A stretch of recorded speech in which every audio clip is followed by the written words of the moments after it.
MetaMask est le wallet le plus utilisé, donc le portefeuille le plus utilisé pour les crypto-monnaies qui permet de se connecter à différents sites internet. Il existe une version sur navigateur, notamment sur Chrome, qui est du coup une extension très facile à installer, mais il existe aussi une version mobile pour les personnes qui veulent l'utiliser sur leur téléphone portable.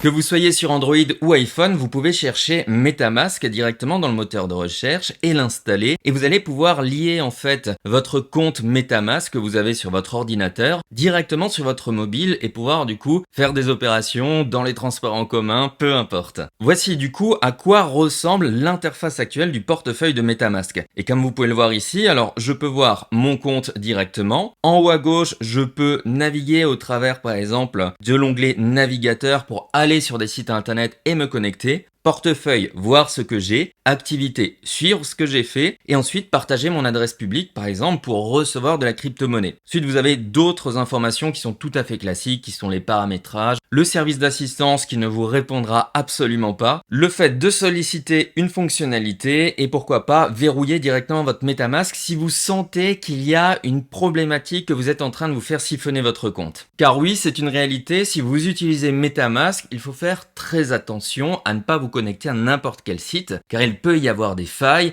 et vous pouvez tout perdre. Ce pourquoi je vous conseille vraiment d'utiliser une clé Ledger qui vous permet de valider à chaque fois chacune de vos transactions. N'importe quel pirate peut automatiser des codes informatiques et des actions, mais une action mécanique avec une clé Ledger, c'est quelque chose qui permet de vous protéger. Si vous voulez en savoir plus sur Ledger, vous avez un lien dans la description. Et dans le monde de la crypto-monnaie, on n'est jamais assez prudent. Donc qu'est-ce que je vais pouvoir faire? Je vais vous montrer un peu les différentes fonctionnalités. Donc classiquement, dans le portefeuille, je peux suivre mon compte. Par exemple, le compte numéro 1 ici, on peut voir que j'ai un tout petit peu d'ETH, j'ai un peu de NetVRK, un peu de SOS comme crypto-monnaie. Et on voit il y a marqué en dessous One new token found in this account. Donc en fait, j'ai acheté d'autres crypto-monnaies. Je peux cliquer dessus, ça va le détecter et je vais pouvoir l'importer et dire voilà. Si je ne vois pas mes crypto-monnaies à l'intérieur de ce wallet, il faut que je clique juste sur ce bouton et sinon en dessous il y a marqué importer des jetons. Ensuite, classiquement, si je clique sur recevoir, eh bien, je vais pouvoir partager mon adresse crypto directement ici. Et c'est assez pratique parce que je peux demander des paiements à des amis et ainsi de suite. Exemple, vous faites un tree count, vous voulez pas recevoir des euros, eh bien, avec l'application mobile MetaMask, vous pouvez vous échanger facilement vos crypto-monnaies pour vous rembourser. Si je clique sur acheter, je vais pouvoir là aussi acheter directement de la crypto-monnaie. Comme ici, par exemple, avec ce compte, je vais acheter par exemple de l'Ethereum pour 20 € si j'ai envie. Et ensuite, je vais sélectionner une carte directement avec Apple Pay si vous avez iPhone ou bien avec un virement par-dessus ou une carte de crédit ou débit. Et ça, c'est pas mal si vous avez besoin directement d'avoir de la crypto-monnaie sur votre MetaMask parce que avec MetaMask, vous allez vous connecter à des sites et vous allez avoir des frais de transaction, par exemple en BNB, en ETH et ainsi de suite. Et là, vous pouvez en acheter rapidement pour couvrir ces frais-là. Puis après, classiquement, vous pouvez envoyer de la crypto-monnaie ou bien échanger, donc swapper, échanger par exemple de l'ETH contre une autre crypto-monnaie. Donc l'application mobile, elle inclut de nouvelles fonctionnalités par rapport à l'extension que vous retrouvez sur navigateur. Ça, c'est classique, c'est du coup pour utiliser votre wallet et si je clique en haut à gauche et je vais dans navigateur, je vais pouvoir me connecter à des sites internet grâce à MetaMask sur mobile. Alors par exemple, je vais me connecter à Biswap. Ne vous étonnez pas que le navigateur c'est DuckDuckGo, c'est bien aligné par rapport aux idéologies de la blockchain, au fait de protéger vos données, à garder une certaine anonymat. Vous n'allez pas avoir le moteur de recherche Google directement et vous pouvez garder DuckDuckGo, c'est très bien. Je vais sur le site officiel biswap.org et là, on va me demander est-ce que je me connecte directement à ce site. Je vais faire connexion. Et là, vous voyez, je me connecte en Ethereum.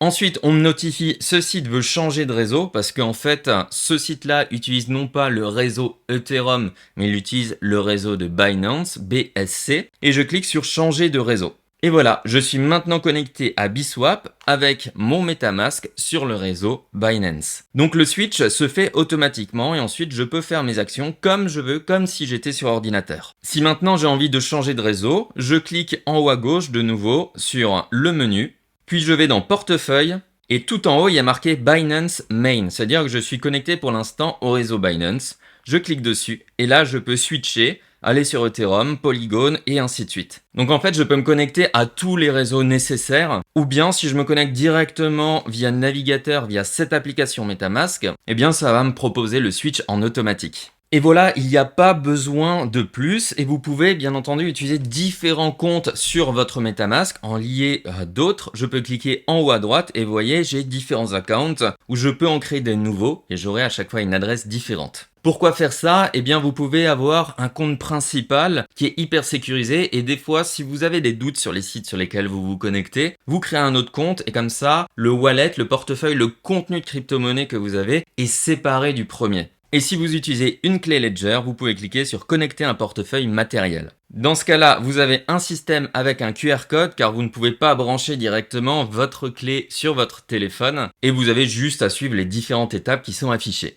Voilà, et si je veux recevoir de la crypto-monnaie, je peux cliquer sur ajouter des fonds et puis depuis Binance, depuis crypto.com, depuis Nexo, peu importe, je peux envoyer de la crypto-monnaie directement vers cette adresse ici. Et vous voyez, cette adresse, elle commence par 0xe et finit par 65D5. Je suis actuellement sur le réseau Binance et si je switch, je vais par exemple sur ETH, voilà, j'ai basculé, on voit que j'ai toujours la même adresse, 0xe 65D5. Ça veut dire que quand j'envoie de l'argent vers MetaMask, je n'ai pas besoin de spécifier le réseau que je vais utiliser. On va envoyer à cette adresse et MetaMask trie automatiquement. Ce qui fait que si je suis sur Ethereum ici, je vois mes crypto-monnaies qui sont liées à Ethereum. Et si je switch sur Binance par exemple, je vois mes crypto-monnaies liées à Binance. Si je switch sur Polygon, je vois les crypto-monnaies qui sont liées à Polygon. Voilà, je tenais à vous faire cette vidéo sur le sujet de MetaMask parce que beaucoup recherchent des informations sur MetaMask mobile. Des fois, il y a encore des petits bugs. Je trouve plutôt l'application confortable, surtout quand vous êtes dans les transports en commun, vous n'avez pas envie de sortir l'ordinateur, vous êtes